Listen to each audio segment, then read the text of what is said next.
Kita masuk chapter 8. Jadi kita bicara tentang, kalau sebelumnya kita selalu menggunakan data asli. Jadi maksudnya data asli begini, kita punya suatu populasi, kemudian kita menganalisa nilai tengahnya, dan kemudian kita melihat variance-nya untuk melihat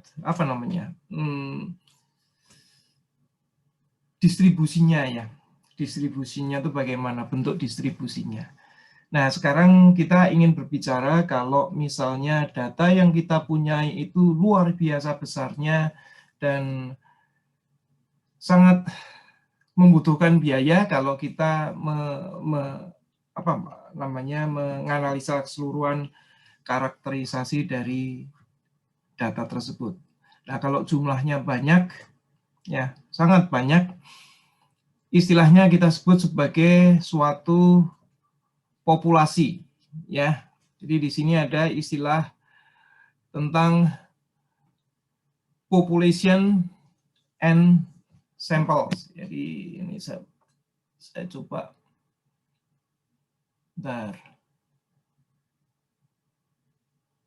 Ya, ini di sini kita ada di title-nya ini. Nah, kita ingin bicara apa itu populasi.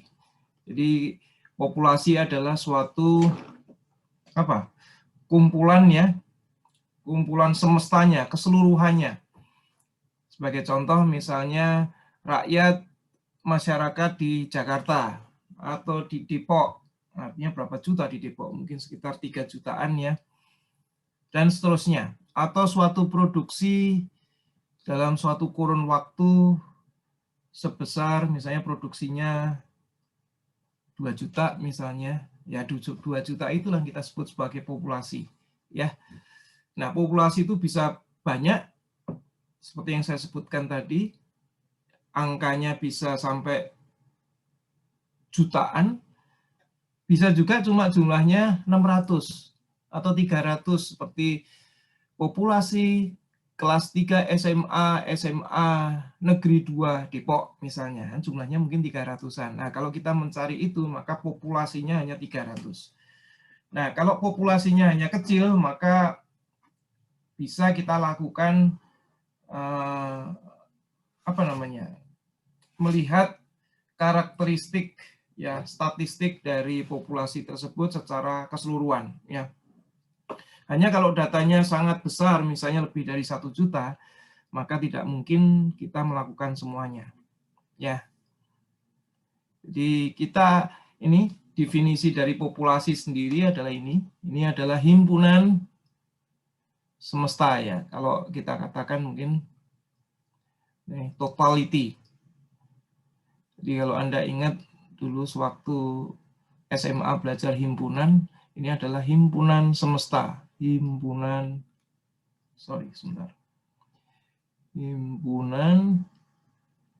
semestanya ya.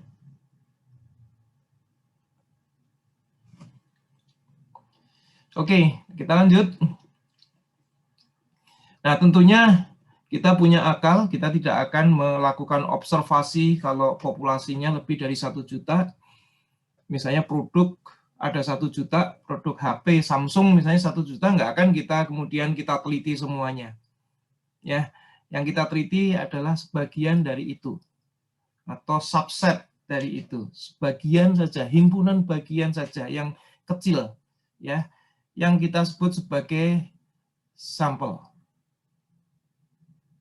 atau subset dari himpunan bagian. Ini ya, himpunan bagian. Himpunan bagian ya. Dengan anggapan bahwa kalau kita melakukan observasi terhadap himpunan bagian itu diharapkan, ada kata diharapkan ya, itu mewakili himpunan semestanya. Harapannya begitu. Jadi seluruh karakteristik statistik yang ada di dalam himpunan bagian itu diharapkan adalah merupakan karakteristik dari himpunan semestanya. Oke. Apakah itu bisa terjadi? Umumnya tidak. Ya, umumnya tidak. Mendekati iya, tapi tidak akan persis sekali. Karena apa? Karena pasti ada suatu hal yang kita sebut sebagai bias, ya, kecenderungan untuk bergeser, ya, ada biasnya, ada suatu apa namanya shifting value-nya, ya, yang menyebabkan apa yang kita apa namanya harapkan itu tidak persis sama dengan kalau itu kita lakukan observasi keseluruhannya.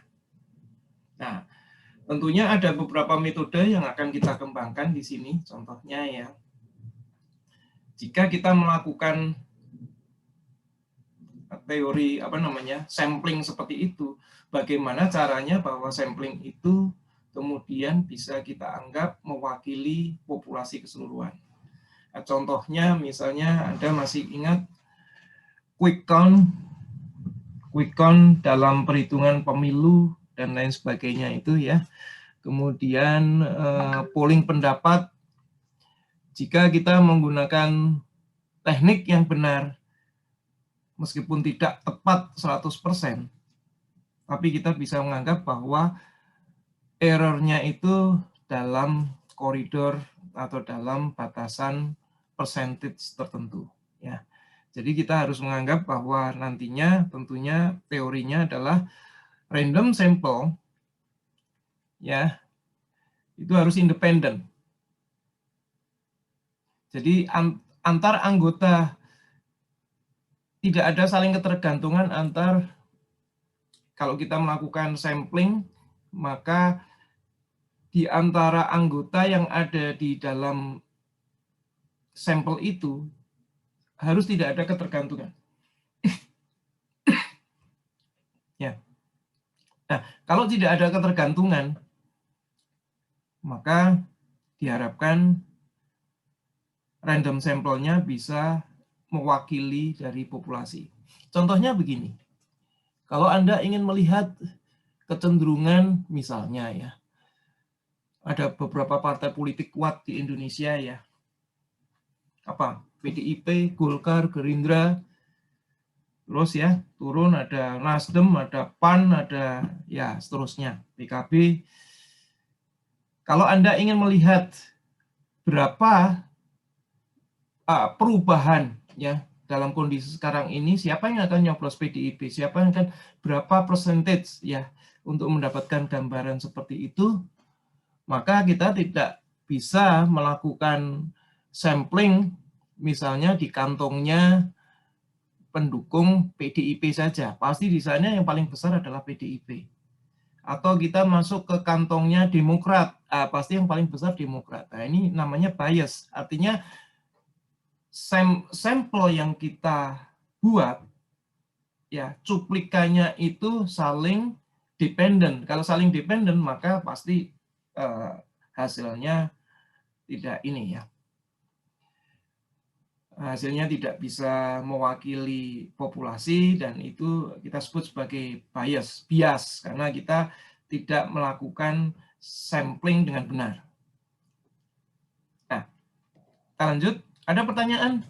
Langsung di interrupt aja ya.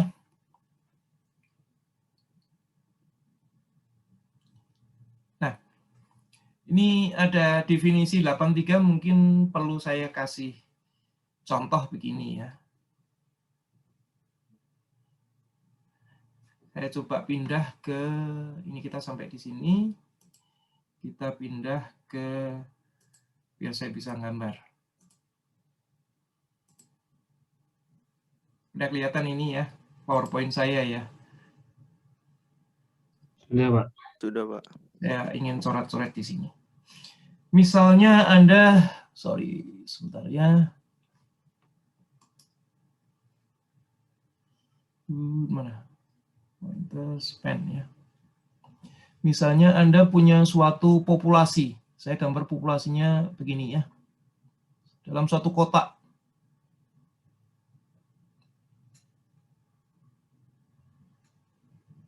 Di sini ada titik-titik yang nilainya kita sebut sebagai X kecil.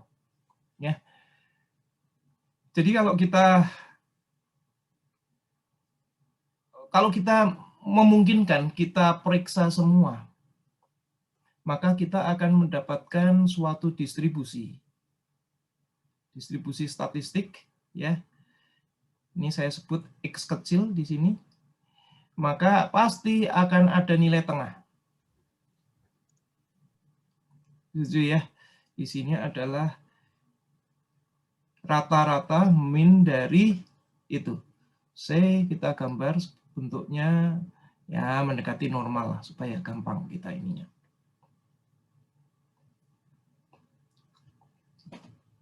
Ya. Nah, sekarang kita mencoba, ini filosofi ya, yang saya jelaskan ya. Sekarang tadi anggota yang banyak tadi, XX yang banyak tadi. Nah, saya gambar dulu biar. Ya. Kemudian kita melakukan teknik sampling. Jadi kita ambil, mungkin kita ambil daerah sini. Nah, ini sampling ini dengan beberapa anggota ini kita sebut sebagai X1 ya. Ini kalau X1 ini Anda gambarkan, kira-kira persis sama dengan ini nggak, kurva X kecil ini nggak?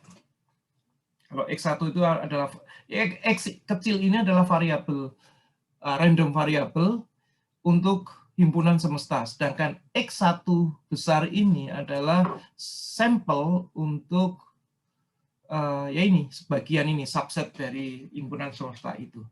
Kira-kira kalau saya lakukan di sini, saya mempunyai, oke, saya tulis dulu supaya nggak lupa ya di sini ya. Di sini kita sebut sebagai apa? Standar deviasi dari X ya. Di sini standar deviasi dari X. Jadi sebarannya kurang lebih variance-nya. Nah, bukan variance ya, akar variance. Ini sendiri kan akan mempunyai mu ya. Ya Pak, punya rata-rata sendiri. Ya, ini saya gambar begini. Mu X1. Kemudian dia juga selain mu X1, parameter statistik yang lain apa biasanya ya hanya 2 itu aja kan ya. Sementara ini kita pelajari ya. Delta, tau X1. Oke. Nah, sekarang pertanyaannya, apakah mu X1 ini sama dengan mu X ini? Anda ngelihat kan kursor kecil saya ini? Jadi ini, apakah sama dengan ini? Beda Pak. Ya. Pasti beda ya, nggak akan ada yang sama persis, nggak ada. Ini yang kita sebut, jadi kalau Anda punya suatu populasi seperti ini, populasi produk, populasi rakyat yang Anda evaluasi, Anda bisa mengukurnya semua. Dan Anda dapatkan mu X ini. Dan Anda bisa mendapatkan sesuai dengan parameter yang Anda ingin analisa, yaitu X, Anda bisa mendapat sebarannya tau X ini. Tapi kalau Anda sampling sebagian ini, maka Anda akan dapat mu X1, atau ini kalau kita tulis mungkin begini ya, X1 cap ini ya. Maka pasti ini tidak sama dengan mu X. Nah, jika karena tidak sama, Anda mau sampling di sini pun, ini misalnya ini X2 ya, sama. Maka X2 pun cap ini tidak akan sama dengan X1 cap, tidak akan sama dengan mu X.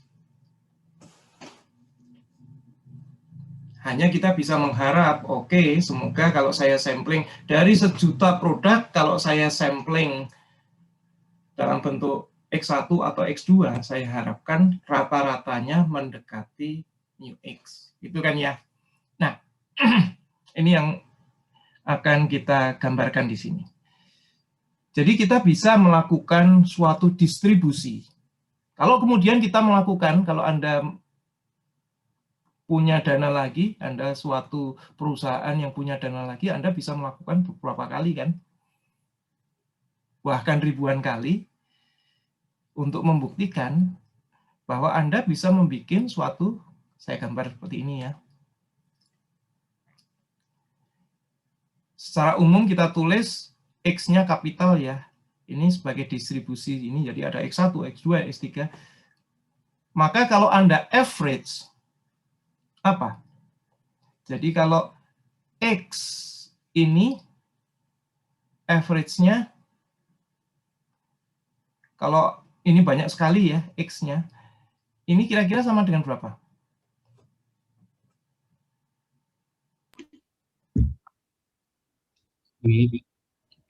Ya, pasti, ya kita berdoa pasti harapannya pasti sama dengan ini. Mendekati yang UX. Pasti mendekati. Ya, jadi kalau Anda gambarkan, ini sama, saya ulang lagi yang sebelah kiri ini. Jadi kalau saya gambarkan sama. Maka kalau saya ini kan, tapi X-nya ini adalah cap, maka titik ininya ini sama dengan mu X kecil. Ya. Nah, sekarang yang akan berubah apa kira-kira? Jadi masing-masing sampel tadi punya apa namanya? Punya average masing-masing, saya sebut sebagai min ya, min X tadi. Ini ya, min X average ini. Distribusinya kira-kira apa? Apakah sama dengan kalau kita melakukan menghitung kalkulasi secara individual masing-masing sampel di dalam himpunan substra tersebut? Apakah variansnya akan sama? Apakah lebih menyempit atau lebih meluas? Sekarang kita nggak usah bicara secara apa namanya kuantitatif, tapi kita bicara kualitatif. Kalau saya punya distribusi average X tadi, X cap tadi, saya punya distribusi itu lebih. Jadi gini maksud saya, delta X dengan delta X cap besar yang mana? Besar, bisa delta X cap bisa lebih besar, bisa lebih kecil, katanya mendekati. Yang jelas, dengan di average seperti ini, apa? Ini kan sebenarnya harapan kita mendekati ini ya. Jadi keseluruhan ini sebenarnya harganya berusaha untuk mendekati ke mu ini. Artinya jelas tidak mungkin dia akan melebar kan kalau didistribusikan. Jadi kalau ini pasti bentuknya pasti lebih runcing ya, dengan ini kata bahwa kalau apa istilahnya, distribusi dari X cap ini pasti lebih rapat dibandingkan distribusi dari X saja. Ya, karena ini sudah di rata-rata, berarti sudah mendekati mu X-nya. Memang mereka tuh beda-beda ya, tapi sebenarnya mendekati mu X ya, mendekati mu-nya, real mu-nya. Jadi ini sebenarnya sama dengan real mu ya. Sorry, kok mu kok nulis gini. Mu ya. Ini juga real mu. Ya, jadi ini pasti lebih kecil. Ya, ini kalau kita bicara secara kualitatif ya. Dengan melakukan sampling, sebenarnya kita membagi distribusi dari rata-ratanya itu semakin mengecil. Semakin Anda samplingnya itu semakin besar, maka dia akan semakin bagus. Jadi kalau ini bisa kita katakan, kalau Anda Anda punya Anda punya 1 juta poin di sini yang harus Anda observasi di himpunan semesta. Tetapi Anda punya pilihan. Anda mau mensampel dengan 100, sampelnya itu 100 saja, atau sampel sebanyak 10.000. Secara kualitas pasti bisa dikatakan bahwa sampel sebanyak 10.000 pasti lebih tepat daripada sampel sebanyak 100. Betul kan? Iya, Pak. Setuju. Nah, kalau sudah setuju, berarti Anda sudah masuk dalam diskusi di konsep dari sampling ini. Nah, saya cek dulu. Nah, kita sebenarnya ini mengulang apa yang sudah kita diskusikan sebelum, pada awal sekali kita bicara tentang apa namanya statistika umum itu ya. Statistik umum hanya di sana tidak dijelaskan teorinya bagaimana, tapi di sini dijelaskan lebih detail tentang filosofinya bagaimana. Kenapa kita butuh sampel yang lebih banyak sih? Sampel yang lebih banyak artinya kita akan bisa semakin mendekati nilai-nilai statistik yang diharapkan. Ya, memang tidak akan tepat benar, sehingga ada istilah error margin-nya. Itu pasti ada berapa persen. Karena apa? Karena kita melakukan pendekatan, tidak melakukan observasi kepada seluruh populasi, hanya sebagian saja yang kita ini kan. Ya. Jadi kalau Anda lihat hasil-hasil statistik, akan selalu dikatakan adanya margin error, margin kesalahan. Ya. Ini saya tutup dulu ini ya.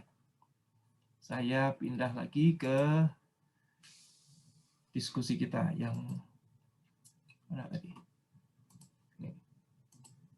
Nah, kita lanjutkan. Some important statistik. Nah, ini sudah saya bicarakan tadi. Bahwa kalau P itu, nih yang saya sebut P di sini, ini rata-rata ya. Rata-rata itu bisa kita susun kalau Anda punya Anda melakukan dari 1 juta populasi, Anda melakukan sampling sebanyak 100, tapi 100 kali. Anda cuma ngambil 10.000 poin saja yang Anda observasi. 10.000 komponen tinggi dibagi 100 sebanyak 100 kan. Dari situ Anda bisa membuat suatu kurva statistik ya, yang kita sebut sebagai kurva distribusi ya, dari P, dari rata-ratanya sendiri. Nah, harapannya tentunya semakin mendekati itu. Oke, jadi ini any function of a random variable constituting a random sample is called a statistic. Jadi apa yang kita sebut sebagai statistik itu kalau Anda dari 1.000 orang Anda cuma ngitung 100 saja, kemudian Anda mencoba untuk melakukan merata-ratakannya dan kemudian mencari variansnya, maka Anda melakukan apa yang disebut sebagai statistik. Oke, kita lanjut.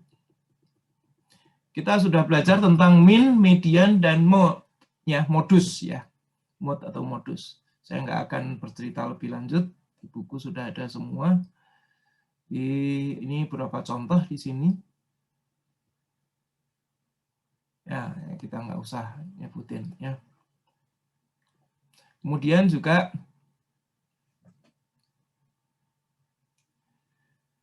kita sudah mendiskusikan tentang variance ya.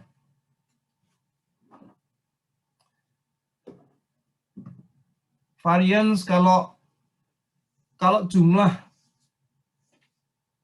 number of sampelnya ya. Dalam sampel itu yang Anda lakukan tuh membernya itu banyak. N-nya banyak, maka kita bisa mengatakan N itu jauh lebih besar daripada 1, sehingga kita bisa N minus 1 itu ya kurang lebih sama dengan N. If N itu jauh lebih besar daripada 1. Kadang-kadang kita nyebutnya N, kalau N 30 ya berarti cukup besar, karena 1/30 dengan 1/29 itu hampir sama nilainya. Ya, kenapa ada muncul 1? Nanti akan ada penjelasan lagi di bab, kalau nggak salah bab 9 ya, itu tentang degree of freedom ya. Jadi kita kehilangan 1 degree of freedom, jadi itunya ya kita terpaksa harus mengurangi itu. Tapi kalau membernya banyak, maka kita bisa mengatakan bahwa degree of freedom is sama dengan equal to N ya. Nah, ini disebutkan di sini. Ya, jadi kita akan mendiskusikannya di chapter 9. Ya, ini sudah kita dapatkan sebelumnya, jadi saya nggak akan mengulang lagi. Anda bisa menghitung X rata. Kalau populasinya hanya 4, maka ya kita hitung seperti ini. Maka standar deviasinya, bukan standar ya, variance ya. Kalau standar deviasi itu S saja ya. Kalau variance itu S kuadrat ya. Ya. Ada pertanyaan? Sambil kita lanjutkan. Nah, sebentar, saya lihat dulu di atas ini. Nah, kalau ini kita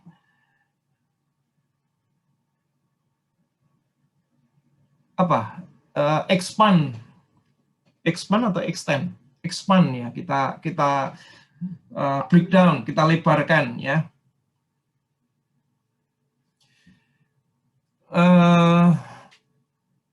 Anda bisa menguraikan terms yang ada di sini ya. Terms yang ada ini xi minus x average square. Ini kalau Anda expand, nanti Anda akan mendapatkan bentuk seperti yang ada di bawah sini ya. Jadi ini bentuk, ini intinya sebenarnya kita ingin membuat lebih detail ya. Jadi Anda lihat di sini x1 minus x cap square ya. Ini kalau Anda uraikan kan bentuknya menjadi seperti ini ya.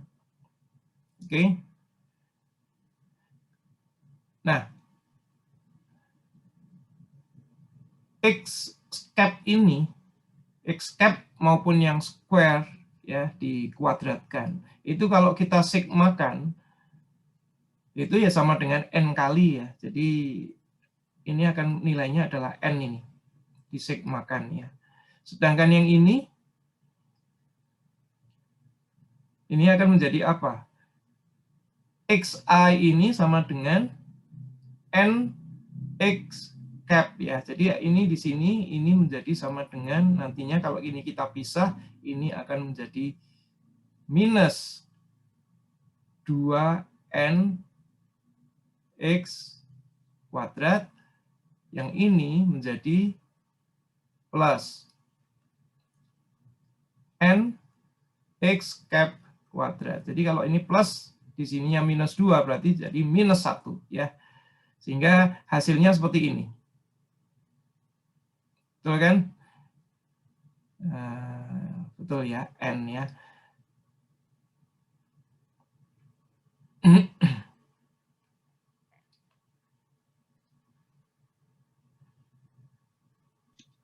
Jadi bentuk yang ini nanti Anda jumlahkan ya.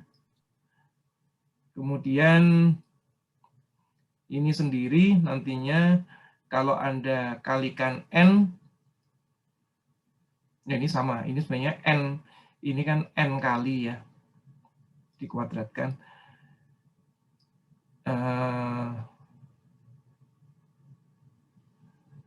Ya akhirnya bentuknya menjadi seperti ini. Ya. Anda periksa sendiri nantinya. Oke,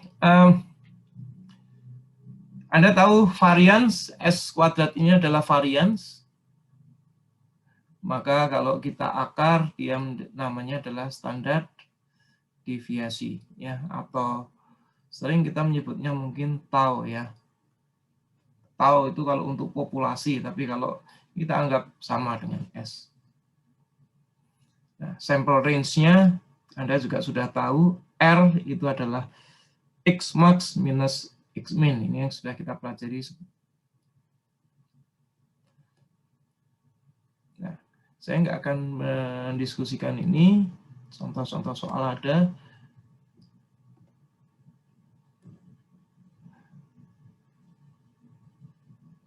Oke, sampling distribution. Sebentar, saya tengok sebentar. Nah, jadi tadi sudah saya jelaskan bahwa mu X1 atau X1 cap, X2 cap, dan lain sebagainya. Itu kalau kita susun menjadi suatu distribusi, kita sebut sebagai sampling mean distribution. Ya, jadi kalau tadi kita gambarkan,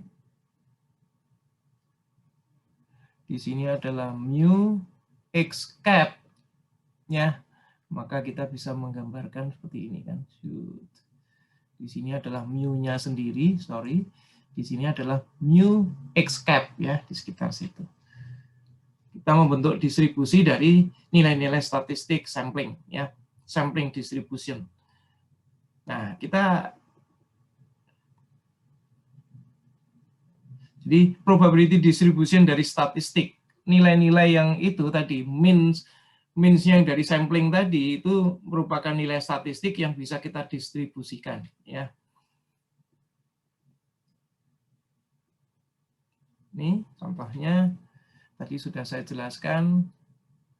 Kalau variabel random variabelnya tadi bukan sebagai X1, bukan sebagai X2 dan selanjutnya sebagai Xn, maka dan kita sebut sebagai kemudian ini kita rata-rata menjadi X1, X2 cap, Xn cap. Maka kalau ini kita susun yang bawah ini, maka kita sebut sebagai X cap saja, ya. Probability distribution of X cap, ya, kita sebut sebagai sampling distribution of the mean, ya. Nah, sekarang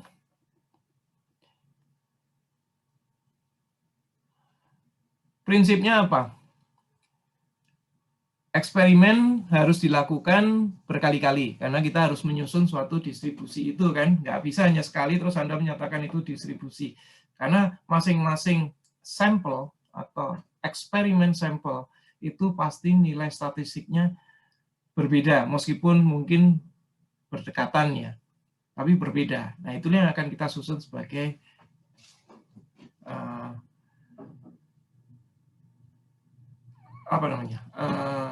sampling distribution. Dari apa? Mean, bisa juga dari variance. Jadi variance-nya sendiri juga membentuk sampling distribusi, ya. Nah, sekarang kita lihat. Kalau kita misalnya punya tadi yang sudah saya katakan tadi, sampling distribution of the mean, maka rata-ratanya berapa terusan? Kita bisa menyebutnya ini yang di bawah ini kan, ya. Coba Anda lihat di sini. Ini mungkin nggak jelas. Saya lebih senang begini. Mu dari random variabel X1. Ini adalah mu dari random variabel X2.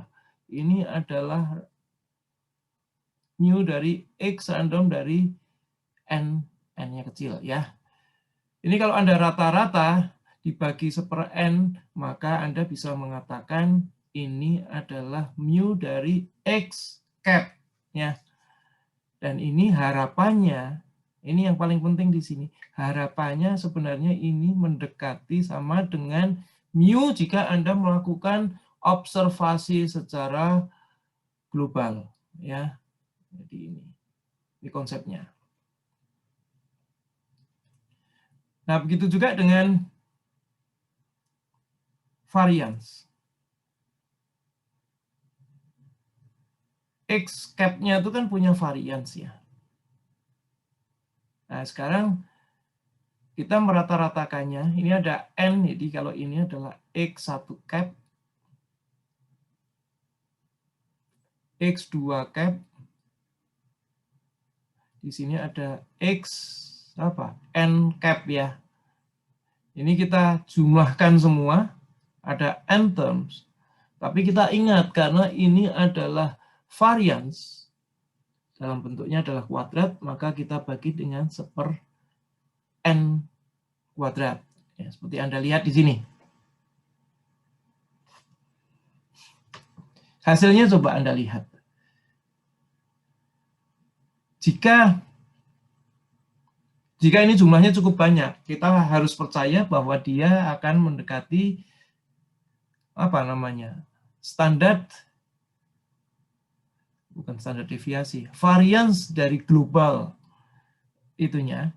Tapi di sini Anda ingat ini, n kali ini, kalau di rata-rata kan mendekati ini ya, n ini ya. Jadi gini, ini kalau saya tulis di sini mungkin sama dengan n tau kuadrat, tapi dibagi n kuadrat, sehingga sama dengan tau kuadrat. Ini global ya, tau kuadrat ini, kalau dibagi n. Apa yang terjadi di sini? Ternyata kalau mu x cap ini akan mendekati mu dari ininya, mu dari global atau himpunan semestanya. Tapi justru variance dari x cap tadi, distribusinya, itu justru menyempit. Karena apa? Karena sekarang kalau sebelumnya variance-nya adalah tau kuadrat, sekarang berubah menjadi tau kuadrat per n. Nah, tadi secara lisan, secara naratif saya sudah menjelaskannya. Karena masing-masing sampel ya, kalau kita susun semuanya pasti akan mendekati si nilai tengahnya itu, mu-nya itu. Sehingga merapat. Sehingga kalau merapat apa bentuknya nantinya? Variansnya berarti mengecil. Nah, ini kita buktikan ya. Jadi kita buktikan bahwa sekarang variansnya itu mengecil sebesar n. Jadi kalau Anda, ini aja logikanya. Anda punya suatu produksi sebanyak 1 juta gitu. Kalau Anda bandingkan secara kualitatif, kalau Anda melakukan sampling dengan 100 anggota, satunya lagi Anda melakukan dengan 10.000 komponen yang Anda periksa. Satunya 100 komponen, satunya lagi 10.000 komponen, kan 100 kalinya. Maka Anda akan mendapatkan gain ketelitian akar dari berapa? 100 ya, 10 kalinya. Jadi Anda akan mendapatkan ketelitian 10 kali jika Anda menggunakan 10.000 komponen yang Anda observasi, itu akan mendapatkan ketelitian 10 kali dibandingkan kalau Anda melakukan dengan hanya 100 observasi. Is that clear? Pak, mau nanya Pak. Iya. Nah, itu kan ini hubungan sama yang awal sih, karena kan kalau di sini artinya kalau misalkan yang min asumsi harapannya sama kan. Sedangkan kalau yang variance harapannya semakin banyak tesnya, variasinya semakin dikit, artinya semakin mendekati hasil sebenarnya. Mendekati sebenarnya, ya. Nah, tapi artinya ini kan masih asumsinya ukurannya akurat kan ya Pak ya? Soalnya kalau misalkan nanti suka ada error di luar gitu, itu kan nggak masuk di sini. Iya, kayak ini kita satu. bicara semuanya adalah tentang suatu idealisme ini ya. Pasti dalam ininya tidak akan persis sama. Makanya terlalu dikasih margin error. Nah, nanti kita bicara margin error di bab-bab selanjutnya ya. Kita hanya filosofinya saja. Jika ini kan matematik hanya memberikan gambaran bagaimana kalau Anda melakukan sampling dengan jumlah yang lebih banyak, itu akan memberikan misalnya Anda melakukan jumlah samplingnya 100 kali, berarti Anda memiliki ketelitian akar 100. Berarti berapa? 10 kali. 10. Kalau Anda 1000 kalinya berarti kurang lebih 30 kali. 33 kali. Oh ya, sama itu Pak. Saya mau nanyakan, itu kan artinya diukur berapa kali? Itu syaratnya kita kalau syarat dia supaya semakin akurat, nggak boleh diukur apa namanya, sampel yang sama dong, Kak. Soalnya kalau kita malah Oh misalkan ada iya, yang ukur iya, 2 kali, iya. ada yang Betul. tabrakan itu Itu menjadi malah nanti termasuk salah satu yang mempengaruhi independensi, ya. oke baik, Pak. Ya. Hanya ini kan semua teori ya. Tapi Anda punya gambaran kan? Yang paling penting yang harus ada di benak kita. Anda punya 1.000.000 komponen yang harus Anda observasi. Terus Anda melakukan, oke, saya putuskan saya memeriksa 10.000 saja. Dengan 10.000 sekali, Anda akan mendapatkan 10 kali ketelitian dibandingkan kalau Anda hanya mengambil 100 pada satu kali. Ya. Nah, apakah terus apa bedanya antara 10.000 dan 100 tapi dilakukan 100 kali? Nah, ini menjadi pertanyaan lain lagi kan nantinya. Anda kan bisa juga, oke, saya akan melakukan sampling 10.000. Ya, dari 1.000.000 itu Anda ambil sampling 10.000. Anda bisa saja melakukan, oke, saya ambil 100, 100, 100, 100, kan sama aja kan. Sebanyak 100 sebanyak 100 kali. Meskipun hasilnya nanti sama dengan yang 10.000 itu. Itu lebih akurat yang 10.000 langsung nggak sih, Pak? Yang mestinya Apa? lebih akurat yang 10.000 langsung dibandingin 100 tadi. Kalau kondisi real bukan ideal, Pak. Pertanyaan bagus ya, karena akhirnya nanti juga akan kita average kan. Kalau 100 saja kan, intinya Anda akan melakukan averaging. Saya yakin seyakin-yakinnya begitu Anda averaging dari 100 sampel tadi, ya, yang isinya masing-masing sampel itu 100 juga. Itu kalau Anda averaging pasti sama dengan kalau Anda melakukan untuk 10.000 sekali, ya. Yang disebut sebagai varians, mengecil variansnya adalah varians dari average-nya. Paham kan maksud saya? Oh iya ya. Bukan Ini varians dari komponen. Kalau setiap komponennya itu punya varians yang aslinya tadi, yang tahu saja, tahu ini. Kalau Anda memeriksanya satu persatu, ya variansnya ini. oke, Tapi mengerti, Pak. menjadi ini kalau Anda melakukan pemeriksaan berapa, N-nya itu berapa tergantung Anda. Itu akan menyempit. Ya. Jadi yang kita katakan bahwa kalau gini.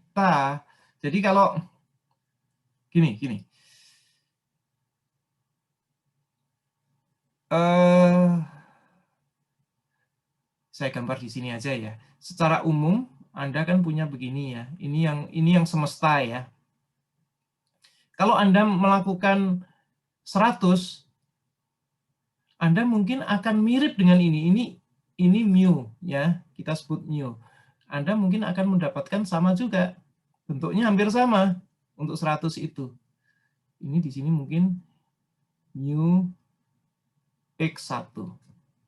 Ya, di mana ini mu x kecil. Jadi di mana mu x itu tidak sama persis dengan mu x1. Ya, karena di sini hanya 100, di sini adalah 1 juta, 10 pangkat 6. Tetapi sifatnya, kalau di sini ada tau, ya kan? Kita nyebutnya tau kan? Di sini juga ada yang namanya tau x1. Di mana tau x1 ini besarnya juga sama dengan ini. Mendekati tau biasa. Hanya kalau sekarang kita membuat suatu, ini adalah yang kita, ininya adalah mu x-nya yang kita, kalau di sini kan x ini. Betul kan? Ini juga x1. randomnya. Tapi di sini adalah random variabelnya adalah mu x cap. Maka akan diharapkan hasilnya adalah di sini harapannya mu ini di sini mu x cap ini. Sorry, ini namanya apa ya? Oh, ini bukan mu x cap, ini x cap ini. X cap ini mu x ini sama dengan mu. Sedangkan taunya, nah ini kita gambarkan di sini apa nih? Tau dari X cap, Pak. X cap ya. Nah, tau dari X cap ini sama dengan, Anda sudah tahu yang maksud saya kan? Sama dengan N. Iya. Iya kan? Iya, saya ngerti Pak yang itu. Cuman kalau saya mikirnya di kasus real gitu Pak. Kalau di kasus real, iya sih ujung-ujungnya sama jadinya lebih ngitung populasi lebih akurat ngitung sampel ujungnya. Iya benar Pak. Udah ngerti. Ya, nanti detailnya mungkin Anda perlu imajinasi, nanti kita bisa diskusi lagi ya. Sangat menarik ini soalnya. Jadi ilmu statistik ini meskipun dipakai di mana-mana ya, ini perlu pemahaman matematik yang kuat. Jadi memang berat. Ya, jadi perlu imajinasi karena semuanya berbeda dengan kalkulus yang langsung kita membayangkannya lebih mudah. Kalau ini kan seperti juga pelajaran kuantum mekanik. Ya, semuanya kan statistik ya. Fisika kuantum itu kan statistik ya. Cukup berat emang. Sementara saya lanjut ya. Sudah cukup ya? Nah, cukup Pak. Ya, nanti Anda. Nah, kita sudah mengenal tentang variabel z ya. Sebelumnya di bab 6 saya sudah menjelaskan ya z. Jadi kalau Anda punya random variable x ya, Anda random variable x, terus Anda punya kalau di sana contohnya adalah Gaussian atau normal distribution ya. X. Nah, Anda akan tahu di sini pasti nilainya adalah mu. Terus Anda dapat variansinya adalah tau. Oke. Nah, ada suatu cara di mana kalau kita normalisir bentuk ini untuk bentuk apapun, mu-nya berapapun, taunya berapapun, bisa kita bikin menjadi suatu bentuk yang standar, di mana mu-nya itu sama dengan 0, taunya sama dengan 1, diubah seperti itu, maka kita akan mendapatkan bentuk standar. Bentuk standar normal. Yaitu nantinya bentuknya kan begini ya.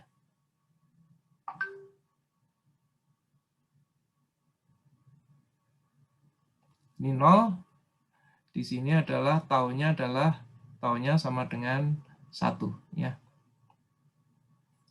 Betul kan? Nah, inilah yang kita sebut sebagai Z.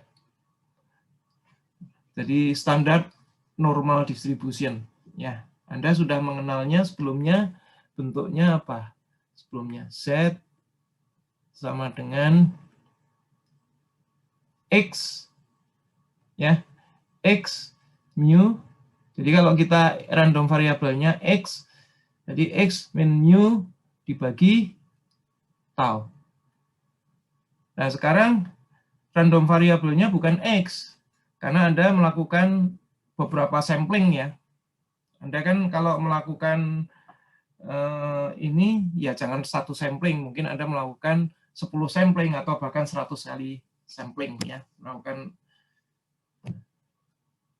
Nah, itu terbentuklah random variabel yang baru yang kita sebut sebagai X cap ya. Nah, X cap ini meskipun terbentuknya pasti kalau kita bentuk menjadi kurva statistik pasti bentuknya juga normal juga kan ya. Iya. seperti Gaussian distribution. Sehingga bisa kita standarkan menjadi standar normal distribution seperti ini. Ya. Sehingga bentuknya nanti akan menjadi normal seperti ini kan.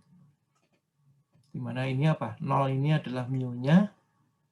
Mu dari keseluruhan ya. Mu dari apa namanya? Standar normal distribusinya ini adalah tau-nya. Betul kan? Tau yang baru. Nah, kita lihat di sini.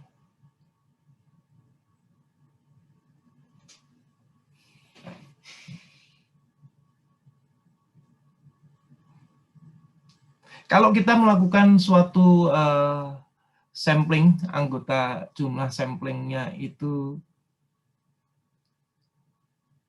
kecil, misalnya 1. Jadi kalau Anda punya 1 juta, kemudian Anda melakukan samplingnya cuma 1, maka Anda akan punya peak yang apa namanya jauh dari mu ya nantinya ya. Jadi masing-masing, maksud saya begini. Ini kalau didistribusikan bentuknya belum tentu bukan distribusi ya. Ini enggak ada, ini penjelasannya apa sih sini? Sebentar. Intinya begini. Kalau n-nya kecil, dia jauh dari kalau n-nya kecil, maka distribusinya akan melebar. Ya, seperti tadi ya. Dan nilai tengahnya belum tentu persis dengan mu yang kita harapkan. Tapi kalau n-nya semakin membesar, maka kita bisa mengharapkan bahwa mu-nya dari setiap sampel itu bisa mendekati mu itu ya. Ini yang ada di gambar ini ya. Saya nggak tahu ininya apa namanya, interpretasi lebih lanjut maksudnya apa ini. Tapi yang jelas kalau n-nya semakin membesar, maka dia akan mendekati nilai yang sebenarnya. Oke, kita lanjutkan aja di sini. Ini supaya kita lebih masuk ke problem ya. Ada suatu perusahaan listrik ya yang memproduksi lampu light bulbs, itu lampu apa sih namanya, lampu pijar itu ya, dengan umurnya itu distribusinya adalah normal ya, dengan min-nya itu 800 jam. Ini Anda lihat di sini. Standar deviasinya adalah 40 jam.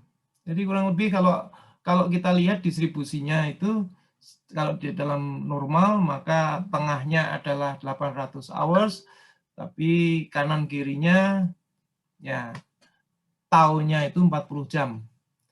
Nah, di sini ditanyakan berapa probabilitas dari random sample ya yang isinya adalah 16 bulb. Jadi kita memeriksa 16 bulb dalam satu kali itu akan memiliki average kurang dari 775 jam. Nah, sekarang kita hitung dulu kan. Kita sudah tahu bahwa average dari X cap-nya itu adalah 800. Ya. Nah, kemudian kita tahu distribusi ya. Jadi gini. Mu X 800. Kemudian apa? Dan yang informasi yang kita dapatkan kan tau X sama dengan berapa? 40. Nah, kemudian kita lanjutkan. Mu X cap itu kita anggap itu sama dengan mu X sama dengan 800. Sedangkan tau X cap itu sama dengan tau X dibagi berapa? Tau X itu kalau kita periksa satu persatu, ya, dengan asumsi kita pernah melakukan itu. Kita punya 1.000 produk dan kita bisa itu, ya. Jadi populasi ini kan populasi standar deviasi, ya. Ini dibagi dengan akar N kan, ya. Sama dengan 40 dibagi akar 16 sama dengan 10 seperti yang ada di sini kan. Nah, ini saya tulis lagi ini supaya Anda bisa melihat bedanya antara tau X cap dengan tau X, bedanya apa konsepnya itu. Nah, sekarang kita lihat di sini. Kalau kita sudah tahu, kita lihat di bawah kan. Kita punya 800. Kita punya tau X cap-nya itu sama dengan 10. Nah, kita diminta untuk menghitung jika less-nya ini, kalau kita memeriksa 16 bulb tadi kurang dari 775, maka kita harus melihatnya ini. Ya, kita translasikan dalam Z. Z sama dengan 775 minus 800 per 10. Kita dapatkan min 2,5. Min 2,5. Nah, Anda harus lihat tabel di belakang buku Anda, ada tabel. Kalau Anda lihat nanti di itu, ya. Saya nggak bisa pindah-pindah di sini. Anda lihat di normal distribution, Anda akan bisa dapatkan, ya, di halaman berapa ini.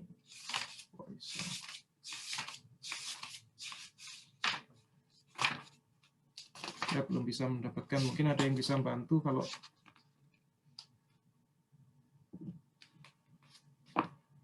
under area normal. Oh, ini tabel A2. Oh, bukan. A3, sorry. Jadi tabel, mungkin ada tulisannya di sini. Oh, nggak ada, ya. Ini Anda harus lihat di tabel A3. Tabel A3, ya.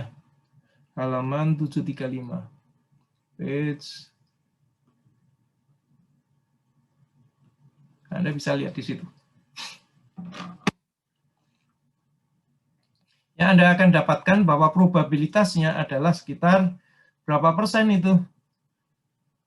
0,6%, 0,62%, ya. Jadi sangat kecil dan ya kesimpulannya sangat kecil. Bahwa dari 16 lampu tersebut, average-nya adalah kurang dari 775 jam, itu probabilitasnya hanya 0,62%. Oke. Ada pertanyaan?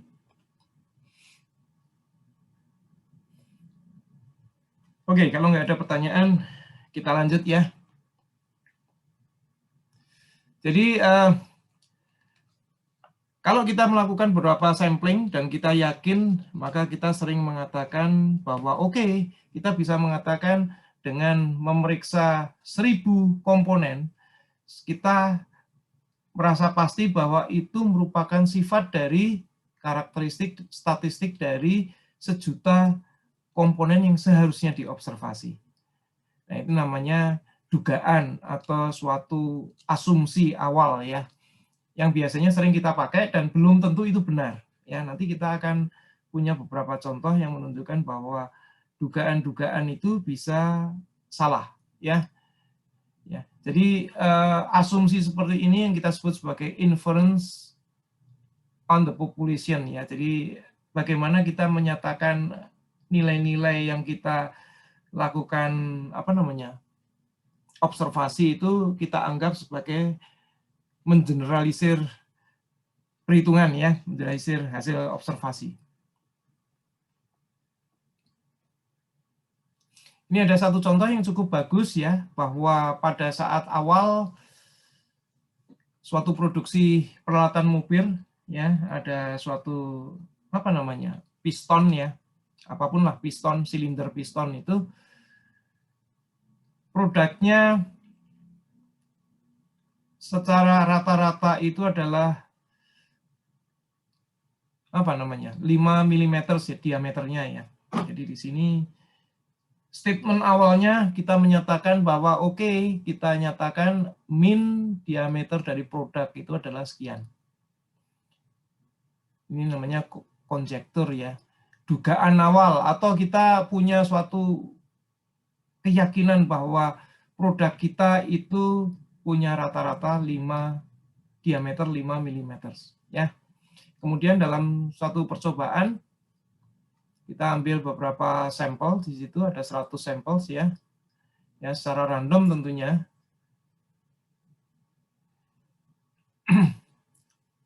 Nah, terhitung di sini setelah dievaluasi, observasi terus dievaluasi, maka rata-rata yang didapatkan dari sampel sebanyak 100 itu rata-ratanya adalah sekian. Dengan deviasi sekian. Nah, ini pertanyaannya sangat menarik di sini supaya untuk pemahaman kita ya. Apakah hasil dari observasi produk ini itu menguatkan atau mencurigai anggapan awal bahwa diameter produk rata-ratanya adalah 5 mm. Karena nyatanya memang berbeda ya di sini ya. Tapi dengan 100 sampel ini, apakah kita bisa yakin bahwa dugaan awal ini benar, sedangkan hasil eksperimen ini yang salah. Nah, ini yang kita coba mengevaluasinya di sini. Jadi kita lihat di sini, ya, kita balikkan. Jadi dugaan awal apa? Dugaan awal di sini kan bahwa kita punya min di sini. Kemudian kita punya apa? X average itu adalah 5.027. Bentar ini saya. Ya. Jadi di sini ya. Dengan N sebesar 100. Nah, sekarang kita evaluasi di sini. Sebentar, ini saya turunkan sedikit. Kita ingin melihat ya, berapa prosentase yang ada di sini, ya, yang ada di sini, maupun yang ada di sana kan? Itu dengan cara menghitung ini. Berapa probabilitas ini, ya, masing-masing bagian ini, jika ini absolute value-nya lebih besar daripada 0.027, ya kan? Ya kan? Ini 5.027 dikurangi 5, semuanya dikurangi 5 kan ya? Ya. Ini kalau perhitungan berbasis kepada apa namanya standar tadi. Apa yang Anda dapatkan di sini ini 2 kalinya ya. Nah, Anda ingat di sini berapa tadi? Sewaktu Anda memeriksanya satu persatu, maka Anda dapatkan berapa? Asumsinya kan ini kan ya, asumsinya. Kalau kita periksa satu persatu. Sekarang dibagi dengan akar dari N. N-nya berapa? 100. Berarti ini menjadi 1/10 kan ya? 1/10. Berarti dibagi 0.01 ya. Ya, tentunya ini dibagi 0.01 jadi 2.7 ya di sini. Nah, tinggal kita cari aja di sini berapa probabilitas ini di dalam tabel tadi, tabel 3 tadi. Kita dapatkan besarnya adalah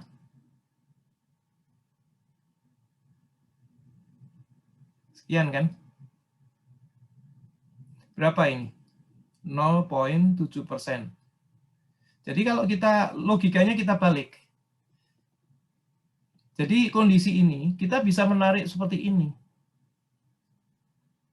Kalau ininya yang di tengah, oke, asumsi ini yang benar. Sehingga apa yang terjadi? Saya bisa mengatakan begini kan. Maksudnya tulisan ini seperti itu. Jadi artinya apa? Kita bisa mengatakan bahwa nilai ini persentasenya kalau yang sekarang yang benar 5.027 min-nya tadi, itu yang benar, maka min yang nilainya adalah exact 5.0 mm itu justru probabilitasnya rendah. Sehingga kita bisa menyatakan di sini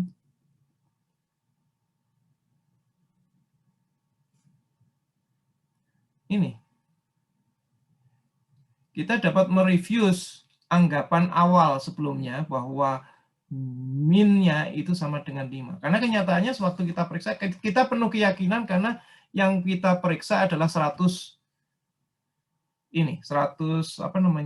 komponen. Dengan anggapan independen ya. Artinya apa? 100 yang kita ambil itu jangan 100 yang dihasilkan pada satu waktu produk. Karena sewaktu produk terakhir misalnya kita ambil saja, itu artinya nilainya adalah nilai yang tidak independen karena kemungkinan ada kerusakan dari manufakturnya. Jadi diambil dari berbagai waktu, kemudian kita rata-ratakan. Ya. Jadi misalnya Anda punya produk. Anda memproduksi dari T sama dengan 0 sampai T sama dengan 1 year. Maksudnya ngambil 100 buah itu Anda ambil di sini 1, di sini 1, 1, 1. Jangan sampai Anda mengambil 100-nya itu ada di daerah sini, karena kemungkinan peralatan itu rusak di sini, ya kan? Sehingga itu meleset. Tapi kalau Anda ambilnya di sini semua, secara acak random seperti ini sepanjang tahun produksinya misalnya, maka secara keyakinan kalau kita bisa mengatakan bahwa diameter yang 5 mm tadi tidak benar. Yang benar adalah 5.027. Clear? Kalau misalkan dia membuktikan itu artinya hasil persentasenya harus sesuai sama jumlah sampel ya. Ini kan di sini cuma 7 dari 1000, artinya nggak sesuai. Kalau misalkan mendekati gitu, misalkan 97 dari 1000 gitu, artinya masih dekat gitu. Itu benar, Pak? Gini, ini dikatakan 1000 itu kan karena begini. Kita kan melakukan 100 ya. Tapi kan di sini angkanya kan 7/1000. Meskipun kita, jadi dari satu eksperimen itu 0,7-nya itu tidak ini, apa istilahnya ya. Dari 100 eksperimen, hanya 0,7 yang benar. Benar itu menyatakan dia adalah 5.0. Ya. Anda tadi menyebutkan 1000 kan soalnya? Iya, soalnya saya nanya kalau misalkan tesnya itu benar, dia nunjukinnya apa, Pak? Nunjukin kita gini, kita mengatakan tesnya itu benar kalau kita... Oh, kalau misalkan mainnya sama, ding. Iya, Pak. Sorry, Pak. Apa? Ya. Iya, betul, Pak. Saya baru sadar. Dikatakan benar ya kalau misalkan ternyata hasilnya 5 gitu, bukan 5,027. Iya. Nah. Oke. Ya, cukup menarik, tapi ini menjadi gambaran untuk Anda bahwa ya begitulah mengambil sampel. Jadi saya ceritakan tadi di atas ini ya, di sini nih, bahwa 100 ini diambil tidak pada satu daerah sini aja ya. Ini 3 bulan terakhir nggak boleh, tapi sampel itu diambil dari awal produksi, tengah ya, terus sampai akhir produksi. Nah ini baru dilakukan suatu observasi dari keseluruhan 100 sampel tadi. Kalau Anda mengambil 100-nya di sini, ini namanya bias. Karena Anda melakukan observasi, Anda tidak tahu alat itu sudah rusak atau belum, atau mungkin setting dari pabrik Anda itu bergeser atau enggak. Ya. Oke, rasanya kita lanjut dari Kamis ya. Semoga capek juga. Jadi ini kita lanjut, sebenarnya nanti kita lanjut lagi deh. Kita habiskan bab 8 ini minggu ini, kemudian kita masuk ke bab 9. Jadi ada beberapa contoh soal nanti hari Kamis saya berikan. Ternyata cukup panjang juga ini. Gak apa-apa ya, saya tutup dulu ya. Terima kasih, Pak. Ya, mulut saya kering di ruangan berasi. Sekali lagi terima kasih adik-adik. Semoga menjadi diskusi yang cukup baik ya. Anda bisa memahami statistik itu bagaimana. Ini sudah masuk ke sebenarnya yang menarik dari statistik ini. Bagaimana orang bisa menyimpulkan suatu sifat statistik yang besar tanpa harus melakukan sampling keseluruhannya. Ya, ini yang dilakukan orang. Kenapa ada quick count, ada ya polling, kemudian observasi pada industri yang tidak harus itu namanya metode sampling ya. Semoga bisa bermanfaat. Oke, terima kasih sekali lagi, saya tutup. Assalamualaikum warahmatullahi wabarakatuh. Waalaikumsalam.